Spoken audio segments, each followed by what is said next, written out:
মোদিকে বাংলাদেশ সফরের আমন্ত্রণ শেখ হাসিনার। আলোচনায় আরশা, ক্যাম্পে ৩ রোহিঙ্গাকে গুলি করে ও কুপিয়ে হত্যা। সানভিজ বাই তনি শোরুম খুলে দেওয়ার নির্দেশ হাইকোর্টের। দোষী সাব্যস্ত হলে ছেলেকে ক্ষমা করবেন না বাইডেন। মোদির মন্ত্রিসভায় এবার জায়গা পাননি কোনো মুসলিম। যুদ্ধকালীন মন্ত্রিসভা থেকে ইসরায়েলি মন্ত্রীর পদত্যাগ। এবং ডি মারিয়ার গোলে জয় পেল আর্জেন্টিনা। আসসালামু আলাইকুম, সবাইকে স্বাগত জানাচ্ছি মিলেনিয়াম টিভি ইউএস এর প্রতিদিনের বাংলা সংবাদে। আপনাদের সাথে রয়েছি আমি অঞ্জলি কবির। দেখছিলেন সংবাদ শিরোনাম, এবারে বিস্তারিত। প্রথমেই বাংলাদেশ প্রসঙ্গ।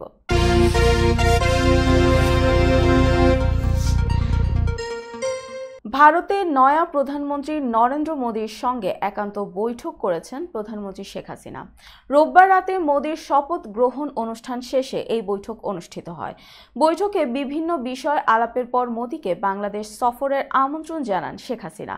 বিষয়টি নিশ্চিত করে পররাষ্ট্রমন্ত্রী ডক্টর হাসান মাহমুদ জানান, দুই দেশের প্রধানমন্ত্রীর নেতৃত্বে ভারত বাংলাদেশের সম্পর্ক নতুন উচ্চতায় উন্নীত হয়েছে।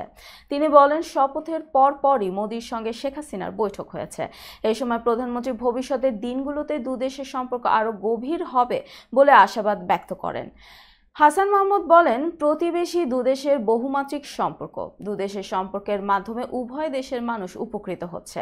ভবিষ্যতের দিনগুলোতেও এই বহুমাত্রিক সম্পর্ক আরও বিস্তৃত হবে। এর আগে রোববার সন্ধ্যায় মোদীর শপথ গ্রহণ অনুষ্ঠানে যোগ দেন শেখ হাসিনা। শপথ গ্রহণের পর ফটো সেশনের জন্য বাংলাদেশের প্রধানমন্ত্রী শেখ হাসিনা সহ আমন্ত্রিত অতিথিদের মঞ্চে ডেকে নেওয়া হয়। এরপর তাদের সঙ্গে ছবি তোলেন নরেন্দ্র মোদী ও দেশটির রাষ্ট্রপতি দ্রৌপদী মুর্মু। কক্সবাজারের উখিয়ার ক্যাম্পে ৩ রোহিঙ্গাকে কুপিয়ে ও গুলি করে হত্যা করেছে দুর্বৃত্তরা। এই সময় আহত হয়েছেন আরও ৭ রোহিঙ্গা। সোমবার ভোরে উখিয়ার ক্যাম্প ৪ এক্সটেনশনে এ ঘটনা ঘটে বলে জানিয়েছেন ১৪ এপিবিএন এর অধিনায়ক মোহাম্মদ ইকবাল। তিনি বলেন, রোহিঙ্গা ক্যাম্পে নতুন করে সংগঠিত এবং নাশকতার চেষ্টা করছে আরশা। মূলত আধিপত্য বিস্তারের জন্য সংঘবদ্ধ হয়ে ভোরে ক্যাম্প ৪ এক্সটেনশনে হামলা চালায় আরশা সন্ত্রাসীরা। তারা গুলি চালিয়ে এবং কুপিয়ে ৩ রোহিঙ্গাকে হত্যা করে। এ সময় গুরুতর আহত হন ৭ জন। উখিয়া থানার পরিদর্শক মোহাম্মদ শামীম হোসেন বলেন, নিহত ৩ রোহিঙ্গার মরদেহ উদ্ধার করা হয়েছে। তাদের মরদেহ ময়না তদন্তের জন্য কক্সবাজার সদর হাসপাতালে পাঠানো হচ্ছে। আহতদের উন্নত চিকিৎসার জন্য কক্সবাজার সদর হাসপাতালে পাঠানো হয়েছে। রাজধানীতে পুলিশের গুলিতে আরেক পুলিশ সদস্য নিহতের ঘটনায় করা মামলায় আসামি কনস্টেবল কাউসার আলীর ৭ দিনের রিমান্ড মঞ্জুর করেছেন আদালত। রোববার তাকে আদালতে হাজির করে মামলার সুষ্ঠু তদন্তের জন্য তাকে ১০ দিনের রিমান্ডে নিতে আবেদন করেন মামলার তদন্তকারী কর্মকর্তা। শুনানি শেষে ঢাকার মেট্রোপলিটন ম্যাজিস্ট্রেট মোহাম্মদ শাকিল আহমদ এই রিমান্ড মঞ্জুর করেন। মামলার সূত্রে জানা গেছে, শনিবার রাত 11:30টার দিকে রাজধানীর বারিধারায় ফিলিস্তিনি দূতাবাসের সামনে নিরাপত্তার কাজে নিয়োজিত পুলিশ সদস্যকে গুলি করে হত্যার অভিযোগ পাওয়া গেছে আরেক পুলিশ সদস্যের বিরুদ্ধে। নিহত পুলিশ সদস্য ডিপ্লোম্যাটিক সিকিউরিটি ডিভিশনে কর্মরত ছিলেন। গুলির ঘটনায় সাজ্জাদ হোসেন নামে জাপান দূতাবাসের এক গাড়ি চালক আহত হন। তাকে ইউনাইটেড হাসপাতালে ভর্তি করা হয়েছে। পোশাক বিক্রয়কারী প্রতিষ্ঠান তানভিজ বাই তানির শোরুম খুলে দেওয়ার নির্দেশ দিয়েছেন হাইকোর্ট। তবে তারা পাকিস্তানি পোশাক বিক্রি করতে পারবে না। সোমবার তনির রিট পিটিশনের শুনানি শেষে বিচারপতি মোস্তফা জামান ইসলাম ও বিচারপতি এস.এম. মাসুদ হোসেন দোলনের বেঞ্চ এ আদেশ দিয়েছেন। এদিন তনির পক্ষে শুনানি করেন আইনজীবী সৈয়দ খালেকুজ্জামান অরুণ ও রবিউল আলম বুদু। রাষ্ট্রপক্ষে শুনানি করেন ডেপুটি অ্যাটর্নি জেনারেল তুষার কান্তি রায় ও অন্যান্যরা। গেল ২৭ মে সানভিজ বাই তনি শোরুম সিলগালা করা কেন অবৈধ হবে না তা জানতে চেয়ে রুল জারি করেন হাইকোর্ট। 10 দিনের মধ্যে সংশ্লিষ্টদের রুলের জবাব দিতে বলা হয়েছিল। 10 দিন পর রুলের পরবর্তী শুনানি হবে বলে জানানো হয়। পরে গত বৃহস্পতিবার এ বিষয়ে আদেশের জন্য আজ দিন ধার্য করেছিলেন আদালত। এর আগে গেল 14 মে প্রতারণার অভিযোগে সিলগালা করা হয় গুলশানের সানভিজ বাই তনি শোরুম। জাতীয় ভোক্তা অধিকার সংরক্ষণ অধিদপ্তর অভিযান চালিয়ে শোরুমটি বন্ধ করে দেয়। দর্শক, এবার দেখবেন যুক্তরাষ্ট্র সংবাদ।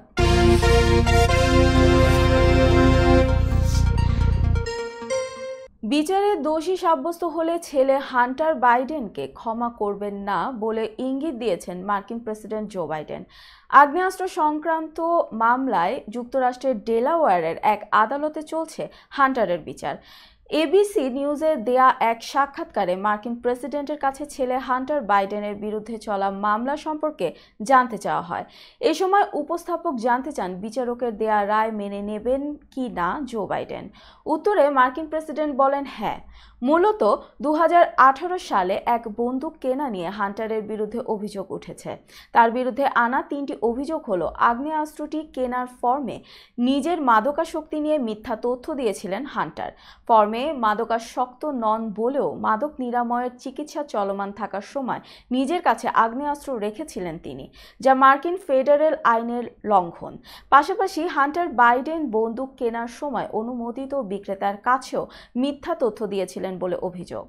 এছাড়া 11 দিন অবৈধভাবে আগ্নেয়াস্ত্রের মালিকও ছিলেন তিনি। পাত্রের বয়স 100, পাত্রী 96। প্রেমের কোনো বয়স হয় না। গল্প উপন্যাসে কিংবা বাস্তবে এর আগে বহুবার তা প্রমাণিত হয়েছে। ফের একবার সে কথা মনে করিয়ে দিল নিউ ইয়র্কের বাসিন্দা হ্যারল্ড টেরেন্স এবং জেনি শার্লিনের প্রেম কাহিনী। প্রেমের পর এবার বিয়ে করলেন দুজনে। শনিবার ফ্রান্সের নরমন্ডির ক্যারেন্টন লেস মারাইস টাউন হলে নবদম্পতির তাদের বিয়ের অনুষ্ঠান উদযাপন করেন। দ্বিতীয় বিশ্বযুদ্ধে নিহতদের স্মরণে ডি ডে বার্ষিকীতে তারা বিয়ে সারেন। ফ্লোরিডার বাসিন্দা টেরেন্স ও সয়ারলিনের বিয়েতে উপস্থিত ছিলেন মার্কিন প্রেসিডেন্ট জো বাইডেন, ব্রিটেনের রাজা তৃতীয় চার্লস, কানাডার প্রধানমন্ত্রী জাস্টিন ট্রুডো ও ফ্রান্সের প্রেসিডেন্ট এমানুয়েল মাখো। বিয়ের পর টেরেন্স বলেন, বিয়ের এ দিনটি আমার জীবনের সবচেয়ে সেরা দিন। উৎফুল্ল সয়ারলিন বলেন, জেনে রাখুন ভালোবাসা কেবল তরুণ তরুণীদের জন্য নয়। এই উদ্যোগের মাধ্যমে আমরা এখন প্রজাপতিতে পরিণত হয়েছি বলে মনে হচ্ছে। দর্শক, মিলেনিয়াম টিভি ইউএসএর প্রতিদিনের বাংলা সংবাদের এ পর্যায়ে ছোট্ট একটি বিরতি, সঙ্গেই থাকুন।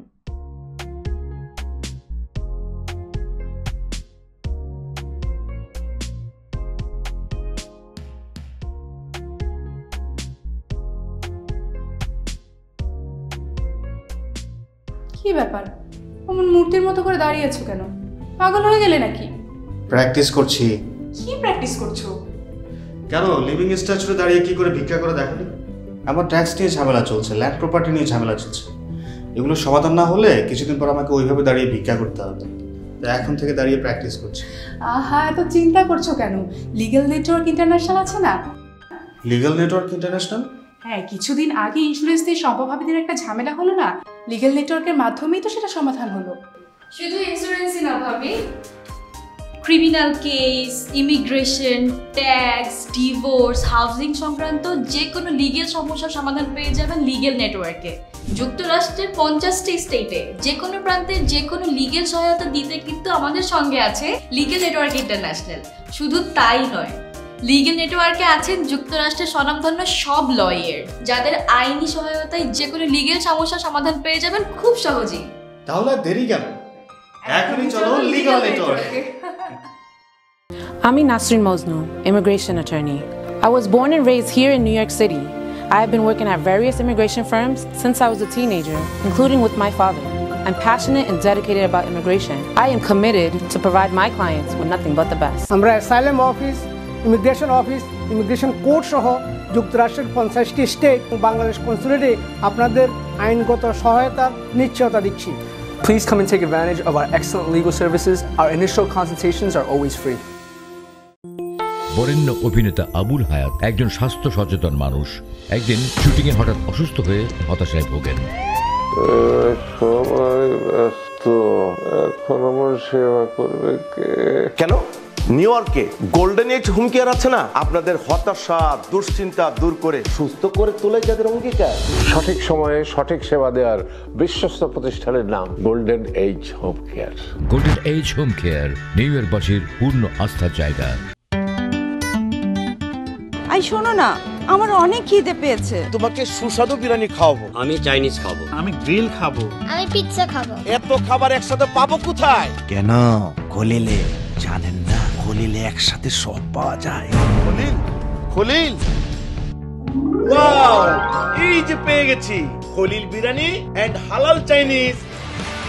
নিউ ইয়র্কের পারচেস্টারে সার্টিফাইড শেফ খলিলের পরিচালনায় Khalil biryani, Chinese, pizza, grill, বিশ্বস্ত ও আস্থার তৃপ্তিতে ভরপুর খলিল ফুডস। উন্নত মানের হালাল খাবার মানে খলিলের খাবার।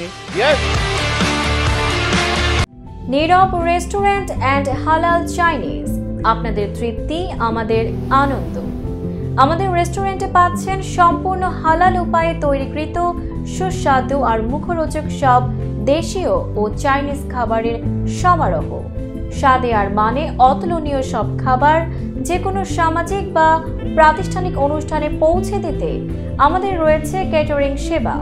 বিয়ে বা জন্মদিনের অনুষ্ঠানে, স্কুলে, ব্যাংকোয়েট হল, ইসলামিক সেন্টার অথবা পিকনিকের জন্য আমরা ক্যাটারিং সেবা প্রদান করে থাকি। আমাদের সাথে যোগাযোগের ঠিকানা 2096 Sterling Avenue, Bronx, New York 10462। Phone number 718-918-1234। আমাদের অফিসিয়াল ওয়েবসাইট www.nirab.com। আমাদের ইমেইল অ্যাড্রেস nirab@gmail.com। এছাড়া নীরব রেস্টুরেন্টের স্বত্বাধিকারী মোহাম্মদ রহমানের সাথে যোগাযোগ করতে পারেন। যোগাযোগ নম্বর 9179811747। Thank you. দর্শক, আবারও স্বাগতম মিলেনিয়াম টিভি ইউএসএ প্রতিদিনের বাংলা সংবাদে। এবারে দেখবেন আন্তর্জাতিক সংবাদ।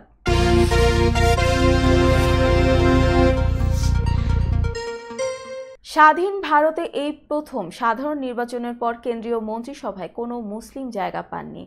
এক প্রতিবেদনে এই খবর জানিয়েছে সংবাদ মাধ্যম টাইমস অফ ইন্ডিয়া। সংখ্যালঘু বিষয়ক মন্ত্রী হিসেবে শপথ নেয়ার 3 বছর পর 2022 সালে বিজেপির মুখতার আব্বাস নাকভি রাজ্যসভায় পুনর্নির্বাচিত না হওয়ায় এরপর থেকে নরেন্দ্র মোদীর নেতৃত্বাধীন বিদায়ী মন্ত্রিপরিষদে আর কোনো মুসলিম মন্ত্রী ছিলেন না। 64 বছর বয়সী নাকভি প্রধানমন্ত্রী নরেন্দ্র মোদীর হিন্দু জাতীয়তাবাদী ভারতীয় জনতা পার্টির একমাত্র মুসলিম মন্ত্রী ছিলেন। ভারতীয় গণমাধ্যম বলছে, স্বাধীন ভারতে প্রতিটি সাধারণ নির্বাচনের পর পূর্ববর্তী মন্ত্রী পরিষদের শপথ নেয়া মন্ত্রীদের মধ্যে অন্তত একজন মুসলিম এমপি ছিলেন। 2014 সালে যখন নরেন্দ্র মোদী প্রথমবারের মতো ভারতের প্রধানমন্ত্রী হিসেবে শপথ নেন, তখন নাজমা হেপতুল্লাহ শপথ নেন এবং সংখ্যালঘু বিষয়ক মন্ত্রী হন। এরপর 2019 সালে শপথ নেন নাকভি এবং তিনিও সংখ্যালঘু বিষয়ক মন্ত্রী হন।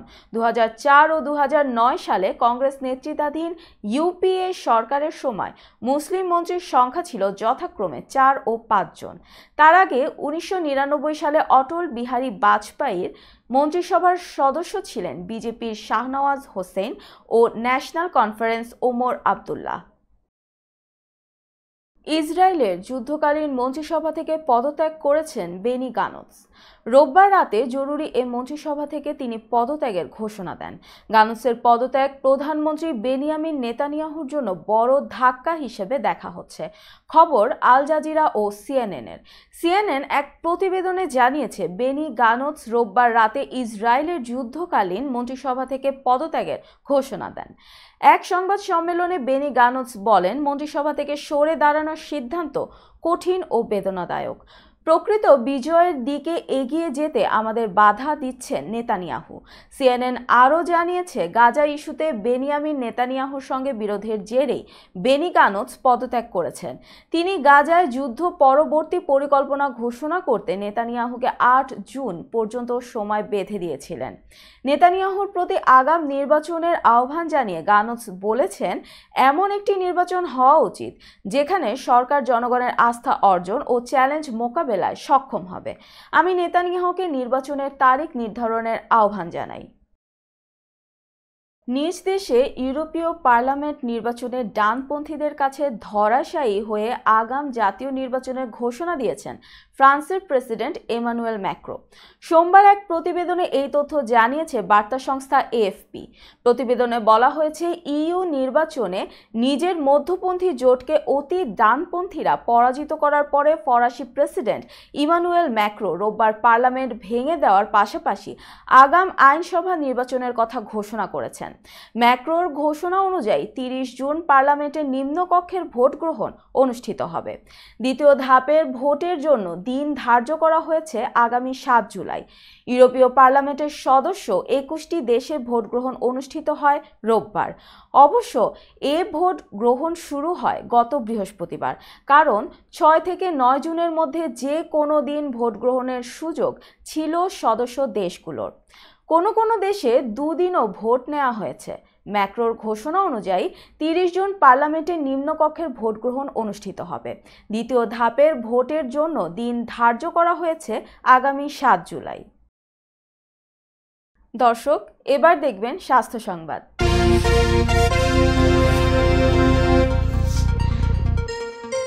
ডায়াবেটিস রুখে দেওয়ার লড়াইয়ে একদল চীনা বিজ্ঞানী এবং চিকিৎসক আশার আলো দিতে পেরেছে। তারা বিশ্বে প্রথমবারের মতো সেল থেরাপি ব্যবহার করে ডায়াবেটিস আক্রান্ত ব্যক্তিকে পুরোপুরি সারিয়ে তুলতে সফল হয়েছেন। 59 বছর বয়সী এক ব্যক্তি 25 বছর ধরে টাইপ 2 ডায়াবেটিসে আক্রান্ত ছিলেন। তিনি এই রোগের কারণে জটিলতার গুরুতর ঝুঁকিতে ছিলেন।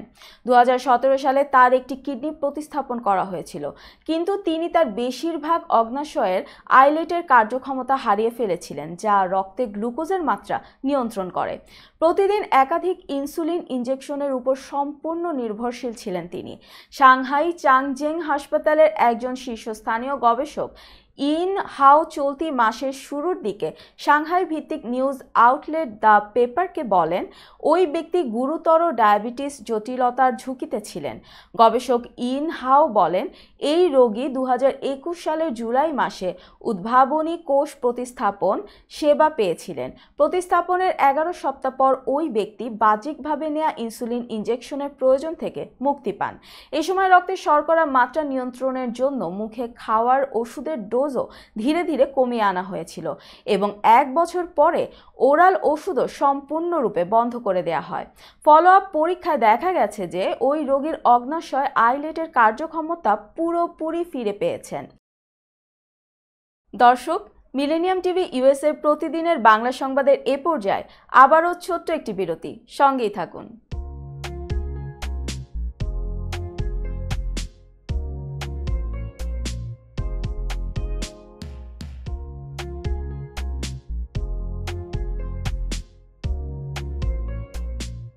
কি ব্যাপার, অমন মূর্তির মতো করে দাঁড়িয়ে আছো কেন?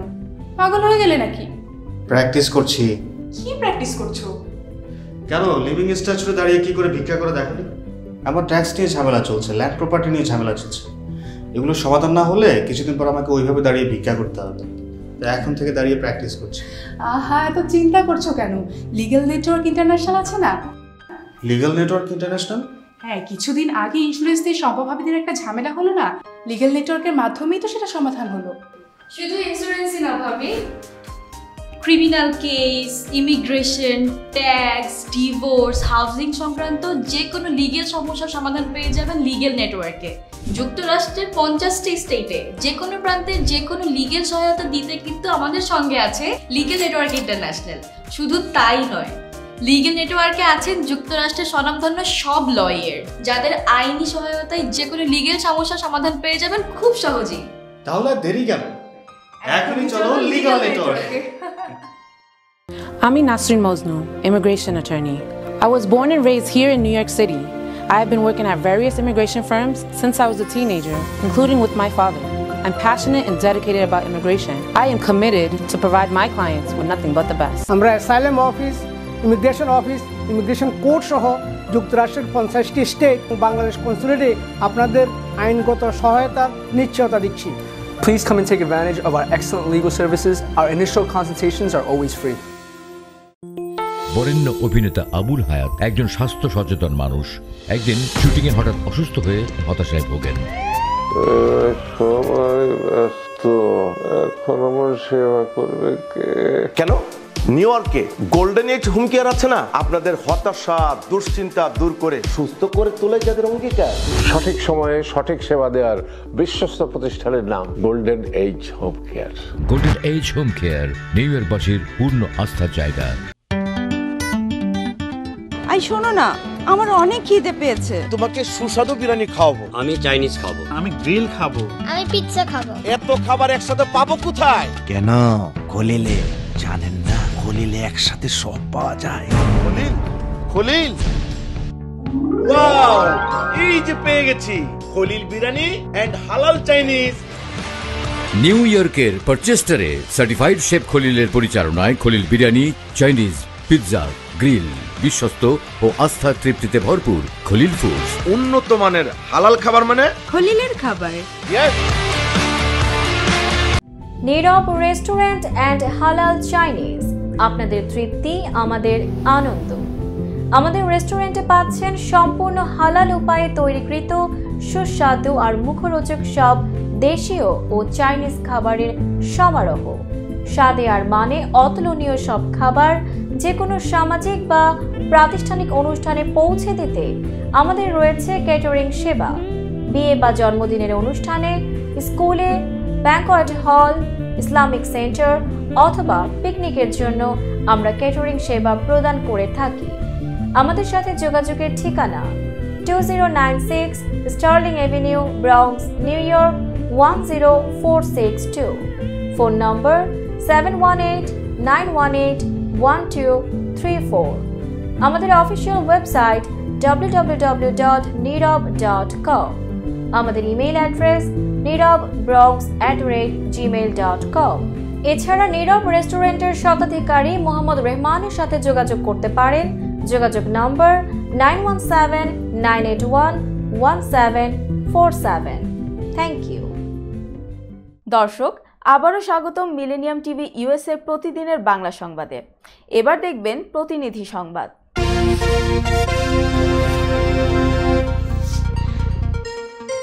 কুষ্টিয়া কুমারখালীতে লোমহর্ষক শিশু ধর্ষণের ঘটনা ঘটেছে। সৎ বাবার উপর্যুপরি ধর্ষণের শিকার হয়ে 12 বছরের এক শিশু এখন 5 মাসের অন্তঃসত্ত্বা। সৎ মেয়েকে ধর্ষণের অভিযোগে মিজানুর রহমান নামে এক ব্যক্তিকে গ্রেফতার করেছে পুলিশ। কুষ্টিয়া প্রতিনিধি মোশাররফ হোসেন জানান, রবিবার রাতে সৎকি ইউনিয়নের চর আগ্রাকুন্ডা গ্রাম থেকে তাকে গ্রেফতার করা হয়। গ্রেফতার মিজানুর রহমান সৎকি ইউনিয়নের কারাকান্দি গ্রামে আব্দুর রহিমের ছেলে।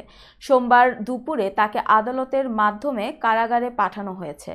স্থানীয় ও পুলিশ সূত্রে জানা গিয়েছে, উপজেলার সৎকি ইউনিয়নের কারাকান্দি গ্রামের আব্দুর রহিমের ছেলে মিজানুর রহমানের সঙ্গে বিগত আনুমানিক 8 বছর পূর্বে বিলকিস একটি কন্যা সন্তান নিয়ে বিবাহে আবদ্ধ হয়। বিবাহের পর হইতে সংসার করতে থাকে। পরবর্তীতে বিলকিসের সংসার জীবনে একটি সন্তান জন্মগ্রহণ করে। পূর্বের বড় মেয়ে তাদের সঙ্গে বসবাস করে আসছিলেন। সংসারের হাল ধরতে গিয়ে বিলকিসকে ব্যস্ত থাকতে হয়। তার বড় মেয়ে উপজেলার একটি মাদ্রাসায় 7ম শ্রেণীতে লেখাপড়া করছে। বিলকিস বাড়িতে না থাকার সুযোগে অভিযুক্ত স্বামী মিজানুর রহমান বড় মেয়েকে বিভিন্ন সময় জোরপূর্বক ধর্ষণ করতেন এবং বিভিন্ন হুমকিও দিতেন কাউকে না বলার জন্য। কিছুদিন যাবৎ মেয়ের শারীরিক অবস্থার পরিবর্তন ঘটলে মা বিলকিস মেয়েকে চাপ দিলে ঘটনাটি খুলে বলে। গত 2 জুন এক কবিরাজের মাধ্যমে জানতে পারে মেয়েটির পেটে 5 মাসের একটি বাচ্চা রয়েছে। স্থানীয়দের মধ্যে বিষয়টি জানাজানি হলে এলাকাবাসীর মধ্যে অসন্তোষ দেখা যায়। উক্ত ঘটনায় গত 10 জুন সোমবার মেয়ের মা বাদী হয়ে স্বামী মিজানুর রহমানের বিরুদ্ধে একটি ধর্ষণ মামলা রুজু করেন। মামলা রুজুর কয়েক ঘন্টার মধ্যে অভিযুক্তকে গ্রেফতার করেছে কুমারখালী থানা পুলিশ। দর্শক, এবার দেখবেন বিনোদন সংবাদ।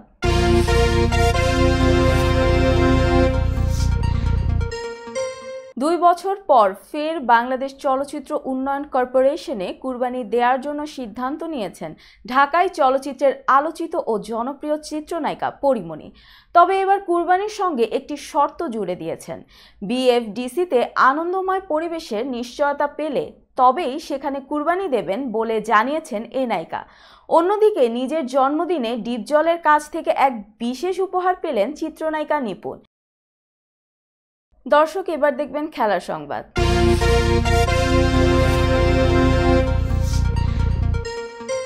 কোপা আমেরিকার আগে প্রস্তুতির অংশ হিসেবে দুইটি প্রীতি ম্যাচ খেলছে আর্জেন্টিনা। সোমবার ভোরে প্রথম ম্যাচে ইকুয়েডরের মুখোমুখি হয়েছিল কোপার বর্তমান চ্যাম্পিয়নরা। সেই ম্যাচে 1-0 গোলে জয় পেয়েছে আর্জেন্টিনা। মেসিকে ছাড়াই এই ম্যাচে মাঠে নেমেছিল আর্জেন্টিনা। দলকে নেতৃত্ব দিয়েছেন ডি মারিয়া। যুক্তরাষ্ট্রের শিকাগোতে পুরো ম্যাচে আধিপত্য দেখিয়ে খেলেছে আলবেসিলেস্তরা। ম্যাচের প্রথম হাফেই গোলের দেখা পায় আর্জেন্টিনা। 40তম মিনিটে আর্জেন্টিনাকে এগিয়ে দেন এই ম্যাচে অধিনায়কের দায়িত্বে থাকা ডি মারিয়া। দ্বিতীয় হাফেও গোলের জন্য চেষ্টা করেন মার্টিনেজ ও আলভারেজরা, তবে গোলের দেখা মেলেনি। ম্যাচের 56 মিনিটে মারিয়াকে উঠিয়ে নামানো হয় মেসিকে। ম্যাচের আগেই আর্জেন্টাইন কোচ স্ক্যালোনি বলেছিলেন যে মেসি ফিট আছেন এবং ইকুয়েডরের বিপক্ষে ম্যাচ খেলবেন, তবে মেসি পুরো ম্যাচ যে খেলবেন না সেটাও বলেছিলেন তিনি। পুরো ম্যাচে 65% বল ছিল আর্জেন্টিনার দখলে। প্রতিপক্ষের গোলবারে 9টি শট নিয়েছে তারা। আগামী 15 জুন দ্বিতীয় প্রস্তুতি ম্যাচে গুয়েতেমালার বিপক্ষে খেলবে আর্জেন্টিনা। সংবাদ শেষ করার পূর্বে শিরোনামগুলো আরও একবার। মোদিকে বাংলাদেশ সফরের আমন্ত্রণ শেখ হাসিনার। আলোচনায় আরশা, ক্যাম্পে 3 রোহিঙ্গাকে গুলি করে ও কুপিয়ে হত্যা। সানভিজ বাই তনি শোরুম খুলে দেওয়ার নির্দেশ হাইকোর্টের। দোষী সাব্যস্ত হলে ছেলেকে ক্ষমা করবেন না বাইডেন। মোদির মন্ত্রিসভায় এবার জায়গা পাননি কোনো মুসলিম। যুদ্ধকালীন মন্ত্রিসভা থেকে ইসরায়েলি মন্ত্রীর পদত্যাগ। এবং ডি মারিয়ার গোলে জয় পেল আর্জেন্টিনা। এই ছিল মিলেনিয়াম টিভি ইউএসএ প্রতিদিনের বাংলা সংবাদে। মিলেনিয়াম সংবাদ দেখতে লগ ইন করুন আমাদের সামাজিক যোগাযোগের সাইট facebook.com/millenniumtvusa বাংলা এবং youtube.com/officialmillenniumtv। এছাড়াও সংবাদের সর্বশেষ আপডেট জানতে ভিজিট করুন আমাদের নিয়মিত ওয়েবসাইট www.millenniumtvusa.com এবং www.millenniumtv.org। প্রিয় দর্শক, মিলেনিয়াম টিভি দেখুন সকল অ্যান্ড্রয়েড ফোনে, iOS ও Apple TV, Amazon Fire TV, Roku TV এবং সকল স্মার্ট টিভিতে। এছাড়াও মিলেনিয়াম টিভি দেখতে পাবেন সমস্ত ইউরোপীয় দেশ এবং অস্ট্রেলিয়ায় স্কাই নেটওয়ার্কে, বিশ্বব্যাপী জাদু টিভি, রেডিয়েন্ট IPTV, জাগো বিডি নেটওয়ার্ক এবং বিশ্বব্যাপী হরাইজন স্যাটেলাইটে। আপনারা যেখানেই থাকুন ভালো থাকুন, সুস্থ থাকুন, মিলেনিয়াম টিভির সাথেই থাকুন। আল্লাহ হাফেজ।